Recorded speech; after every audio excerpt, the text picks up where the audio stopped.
Bonjour et bienvenue tout le monde on behalf of Fourth Space and the In.Site Residency Planning Committee. Welcome everyone in person or via Zoom to the DNA Manifesto, Its Impact and Challenges for Design Education with our special guest, Martin Racine. We are streaming live from Concordia University's Fourth Space, which is located on unceded indigenous lands in Tiohtià:ke, Montreal. Nous reconnaissons la nation Kanien'kehá:ka comme gardienne des terres et des eaux sur lesquelles nous nous réunissons aujourd'hui. And we make this acknowledgement to bring awareness and understanding of the history of indigenous peoples and their territories, and as a call to action, really, to rethink one's own relationship with the city, the land, and our environment. At Fourth Space, we collaborate daily with our university community to connect people to the diverse initiatives, research projects, and dialogues in development across the university. So we're very pleased to collaborate all week with In.Site to explore sustainable practices and pedagogies in fine arts. Finally, I'll just mention that we are live streaming at this meeting, and if you have any questions or comments for Martin today, please feel free to raise a hand or use the chat if you're on Zoom. And if you're in the space, well, once again, welcome. And if you'd like to jump in with a question or comment, also please just raise an actual hand so we can get a mic to you so that we could hear you on the recording and live stream. Okay, that's it from me. Over to you, Martin. Welcome. Thank you. Merci, Anna. So thanks for being here. Thank you, PK, for coordinating this fabulous event, and thanks for the Fourth Space to facilitate the diffusion of our interest towards sustainability. So I'm going to share my screen.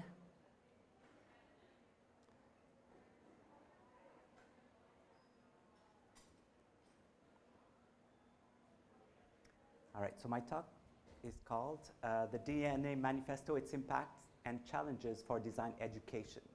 So I'm going to talk about a research project focusing on speculative design projects. So I'm going to describe this, but I'm going to focus at the end my talk towards talking about the challenges for design education. So basically the message is that the future of design is biomimicry. So that's from, I guess, the current reflection and research that people are doing about sustainability is to focus on mimicking nature. And that's what I'm going to explain. However, this leads to kind of a shift in the way that we teach design, and you're kind of in the boat yourself, and that's what I'm going to talk about today.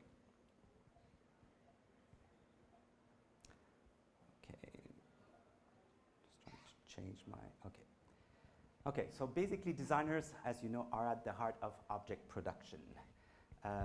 Fantastic photo series by Peter Menzel showing, actually a family unit belonging, the belongings of family units across the world, and this is typical in North America, household, couple, two children, we have home appliances, sports equipment, furniture, books, computer equipment, so that's really, and cars.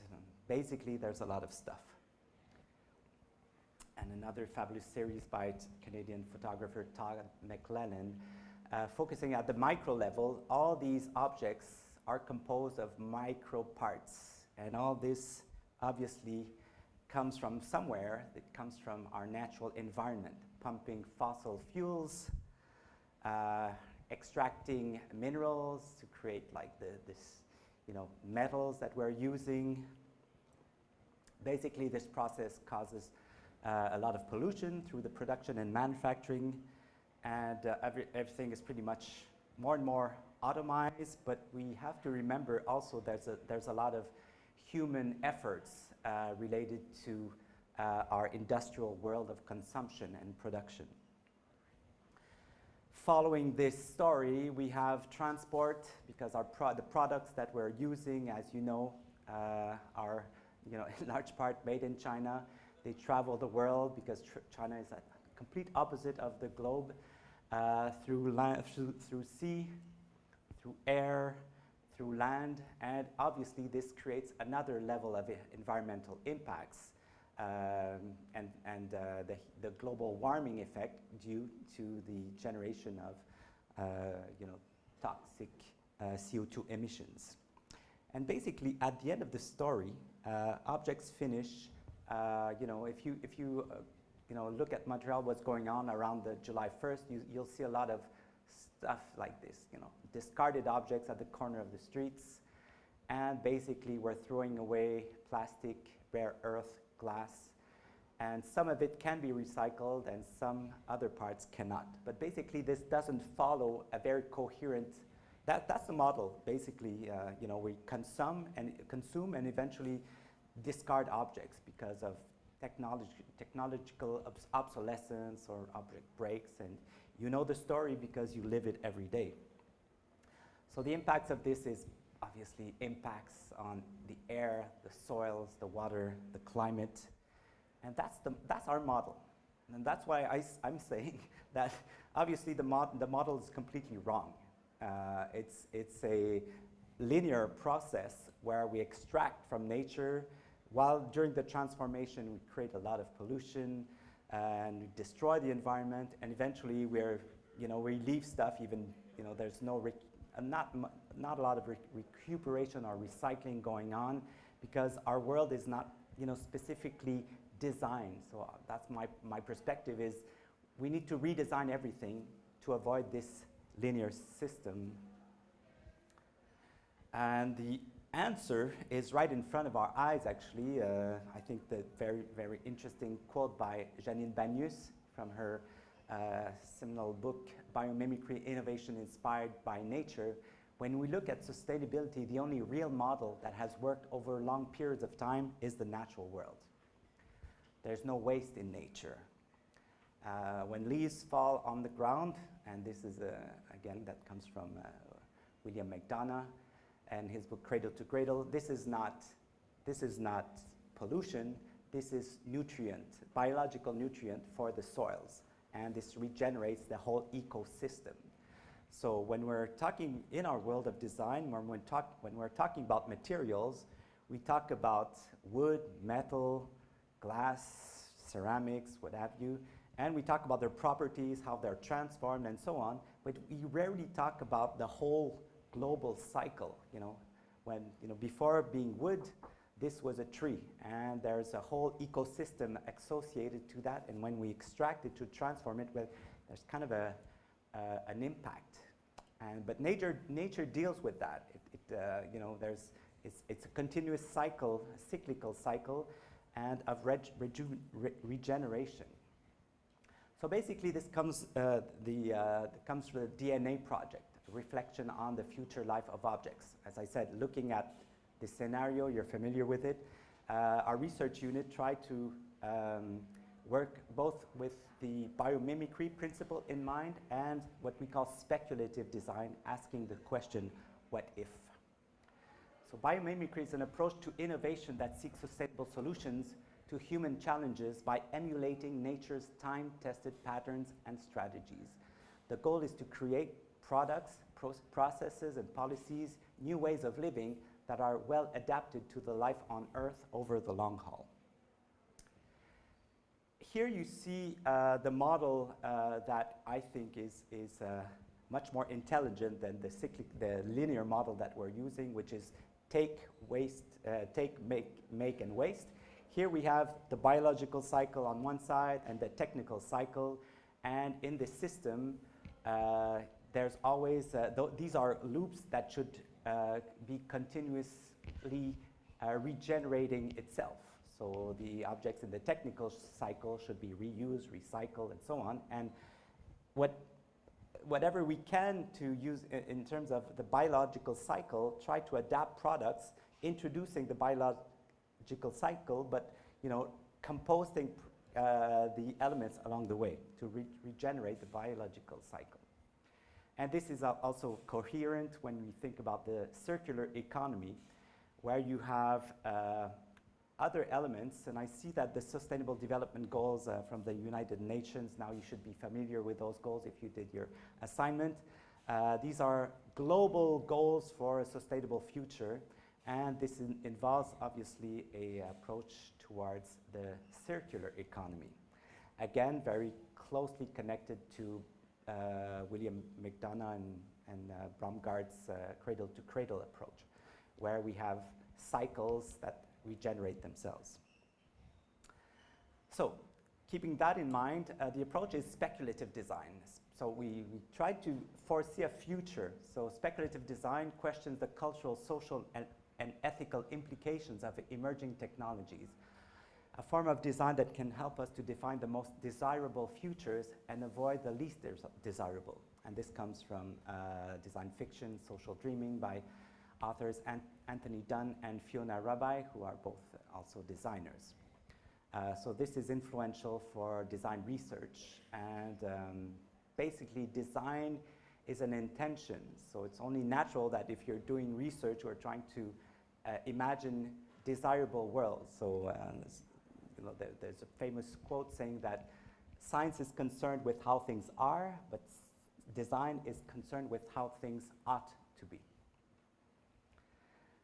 So that's where we imagine this project, DNA, the Future Life of Objects, considering that each living thing on Earth contains the molecular instructions for life, called the DNA.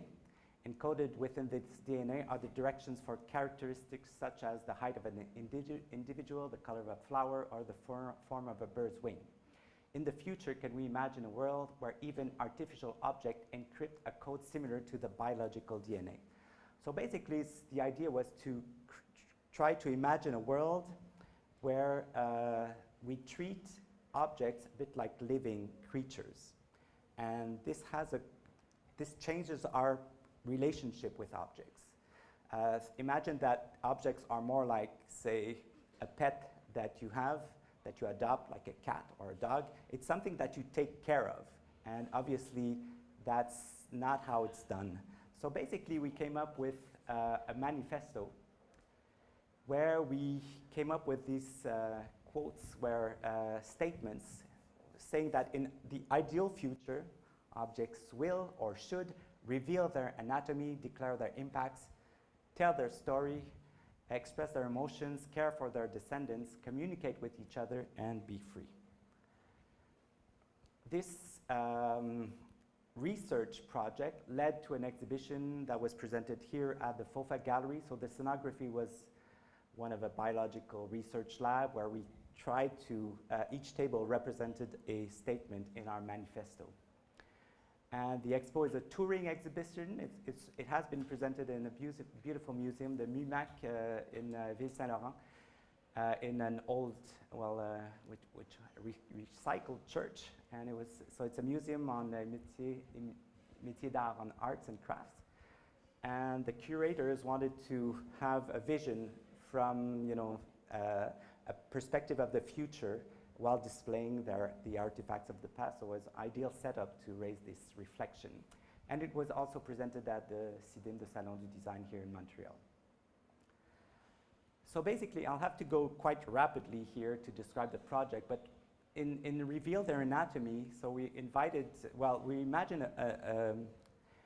a situation where instead of having closed shells, like this computer, it's very difficult to disassemble. I don't know really what's inside. So what we foresee in an ideal future, we could have, say, an X-ray of this object and see what are the ingredients inside. So I can know exactly what I'm buying. I know what materials are inside. A bit like the human body is actually a closed shell. We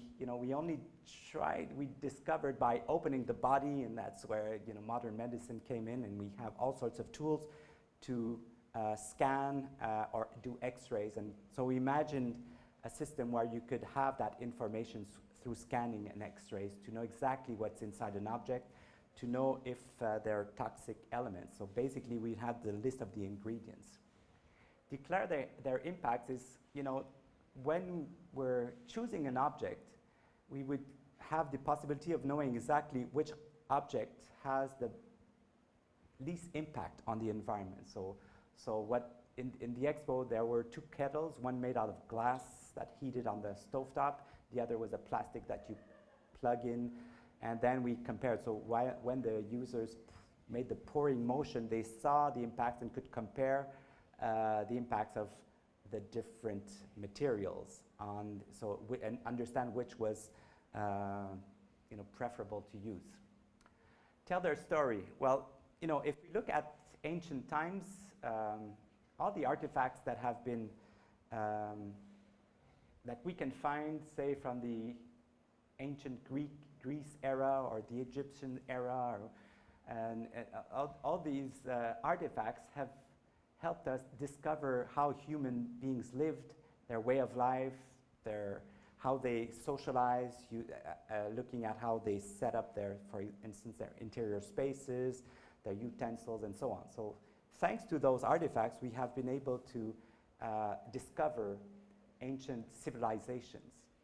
In our case, we want to consider that the objects that we own, even if have a story to tell, they accompany us through our lives.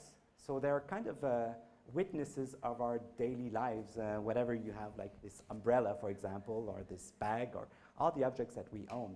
So we should treat them like objects that have a narrative, and we were thinking of ways to try to encapsulate this narrative, like, again, this DNA code where you could have the story of this bag, and so when you transmit it to your descendants, you would actually be able to communicate this narrative. For example, well, this bag was given to me by, at my birthday by this person. I traveled the world with it, and it's been, So you have kind of a time capsule embedded in the object. And this idea came from, obviously, well, this idea of artifacts that are broken initially that we can reproduce by, that's what we did with ancient pottery, for example. But there's a very interesting form of, well, I'd say recycling and refurbishing in Japan called kintsugi, which actually is a method to, when, say, a piece of ceramic breaks, it actually can be repaired, and then the repair method is to add like sparkles of gold inside the broken joints, the fragments of the pieces, meaning that the kintsugi piece has even more value than the first one. So what we're the idea that we're promoting here is that when an object is broken, we should find methods to actually enhance its qualities instead of saying, well, it's broken, it's no good, it's scratch, I don't like it anymore. And I think the Ed Van Hint, so the book that I asked you to read, Eternally Yours, this week, talks about this, how to prolong the useful life of things, and how through repair it adds a certain value instead of losing its primary value. Express their emotions. Well, that's if we could have objects where we could actually raise our level of attachment. Again, this comparison with a pet or and like a cat or a dog, you have emotional attachment, and obviously, well, those who have pets know this. There's a personality here. There's cats have their own personality, like humans actually. And here, what we try to express through this exercise is actually. This comes, by the way, from a website from a research assistant, Philippe Caron, who actually did he recently finished his master's degree in exhibition design in Gatineau.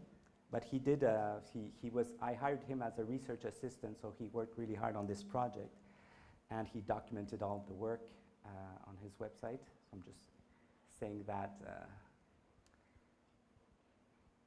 Okay, so basically, this is what we came up with, objects that could have like a certain personality.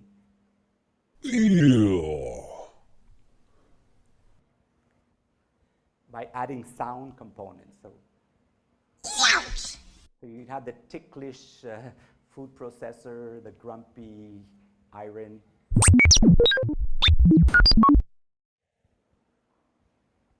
Ew?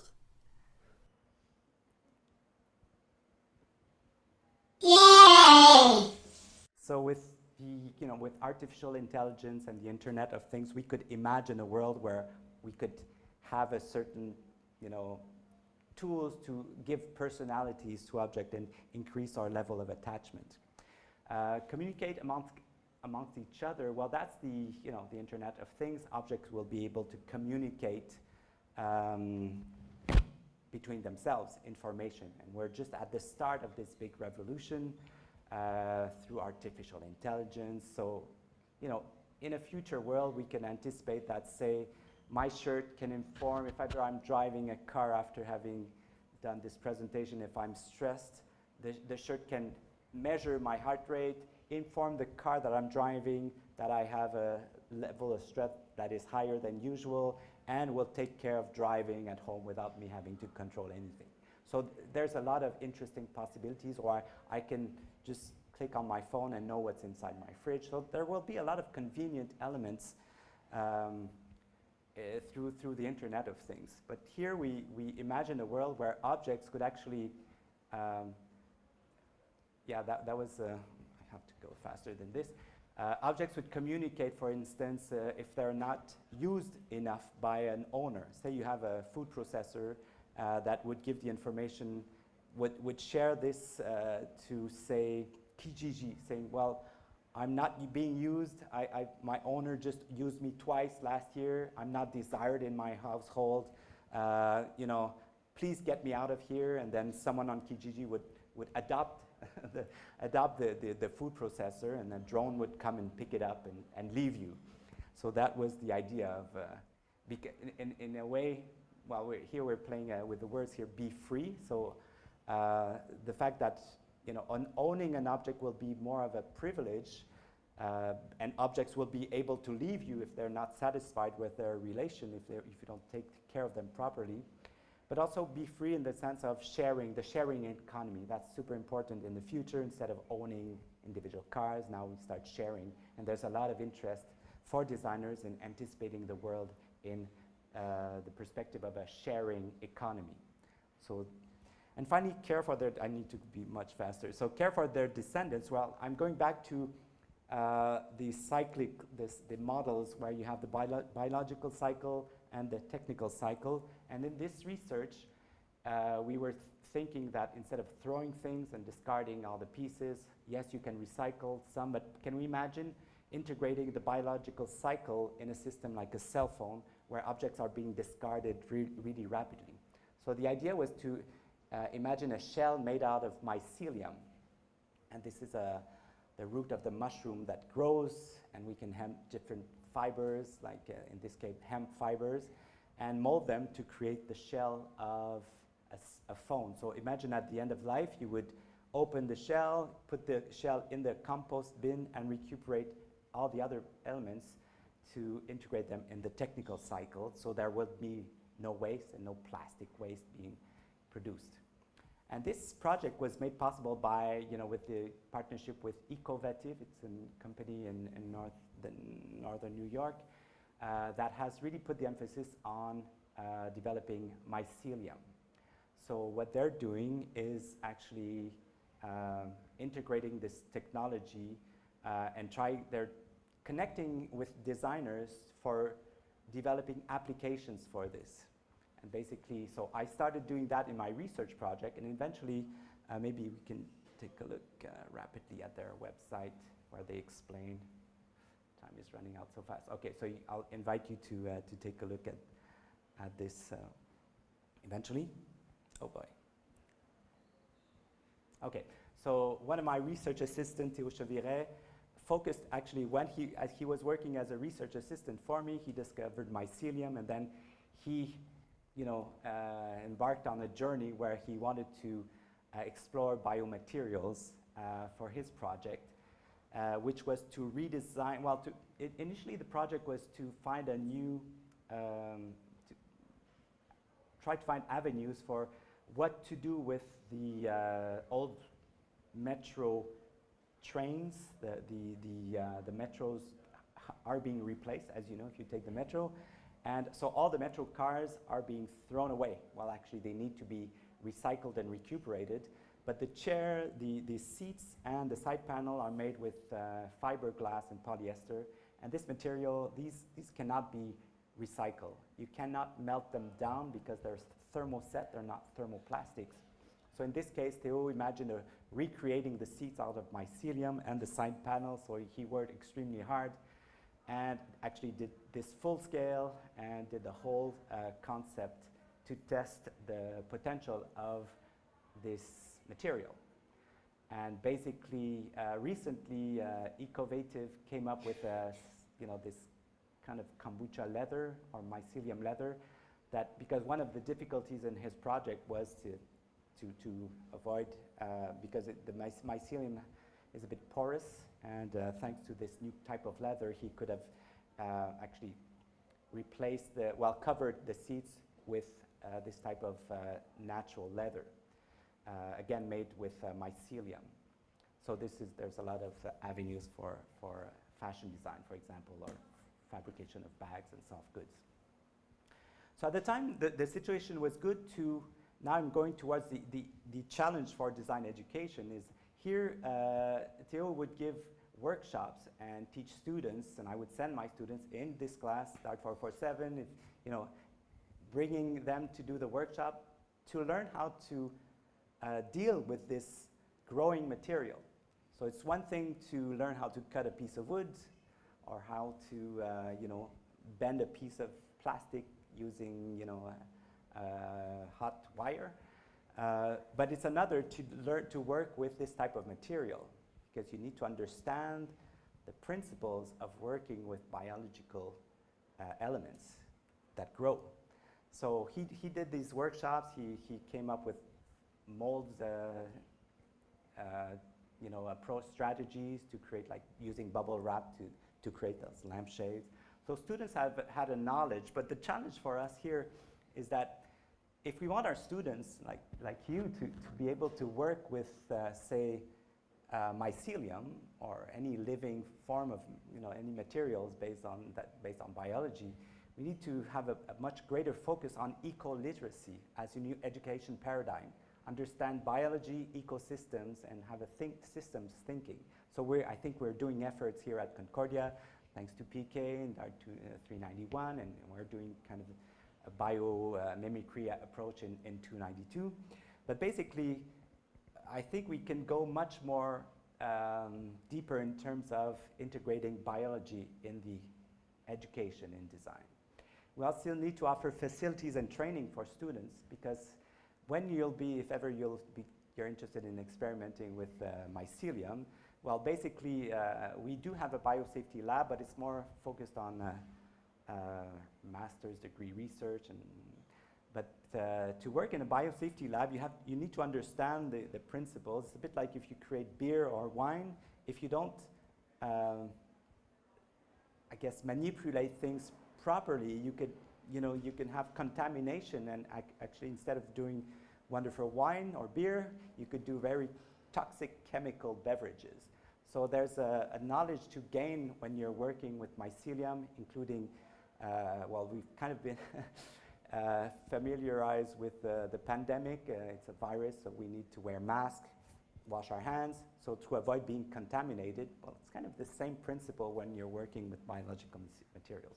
We also need to consider project assignment within a new time frame. So again, it's one thing to cut a piece of wood, but to allow for mycelium to grow inside a mold, we're talking about days, weeks, so that's another challenge for design education. These are examples of student projects, because at the time I had the ideal situation. Theo was giving workshops at the Meteor Research Center. We had a good supply with Ecovative. That was before the pandemic. In recent years, with the pandemic and online courses, the situation was kind of difficult, but I think this semester we can start this again, going back with our relationship with Ecovative. So students did this type of project, including this lamp project that I find quite wonderful, unique, and brilliant. Actually, this is a statement on the light bulb. It's printed with a 3D printer. The base is made out of recuperated wood, and the packaging, as you can see, made out of mycelium, and that's kind of what I'm asking you to consider for your lamp project, to come up with a packaging strategy. And in this case, everything, as you can see, the box, the cardboard box, there's no glue. There's only a slit in the box to integrate the strategy for the end of life of the lamp. So you can see the design for disassembly. And the principle, again, is to try to avoid buying anything new, in this case recuperated wood, 3D printed with PLA, which is non-petroleum based resin, and the packaging completely compostable, like the the mycelium treated this way is ideal because it's replacing like styrofoam, which is a very toxic material, cannot be recycled. It can, but it's too light. There's no economic structure for recycling it, and it ends up in landfill. So the idea of replacing, of using packaging for with mycelium is super interesting. And this designer actually goes even beyond that, because she creates a whole lamp, the lampshade with mycelium, and these are the designs that come out of this. So I find that relatively interesting. So I don't have the time to present this, but I will leave them as, because there are a number of videos, especially, well, probably this one is interesting because it's a instruction manual on how to use and what you need. It's really well done. It's a PDF where it describes exactly what to be careful, how, what to, all the elements, the instructions for working with mycelium. And actually, if you go also on Ecovative website, you can actually, okay, so that's the description. But you could actually buy this kit, the Grow Yourself material kit. And so that's basically what you'll be called to use should you be motivated to go in that direction. So all this is, I think that the challenge, as you can see, the challenges for design education is probably to integrate notions of biology much earlier in the design curriculum. And I think we have those discussions amongst the faculty, try to introduce a better understanding of ecosystems so that designers don't think only about, materials that are purchasable off the shelves in hardware stores or suppliers, but thinking about the ecosystem and always thinking about a circular economy perspective. And basically that's what we're doing in this class. That's really the principle here. Because as I said, the way that we're creating design and manufacturing products now is completely, problematic in terms of what this will lead us towards, like the destruction of the world and the natural resources. As designers, it's our responsibility to be thinking about solutions. I think you cannot be a designer if you're not optimistic, if you don't want to find solutions about a desirable future. So basically, that's kind of a mission that can drive your creativity in the future. And we have Félix Baudry, who is the next speaker here, and I think he's well involved in this mission, actually. So thank you, everyone, for attending my talk.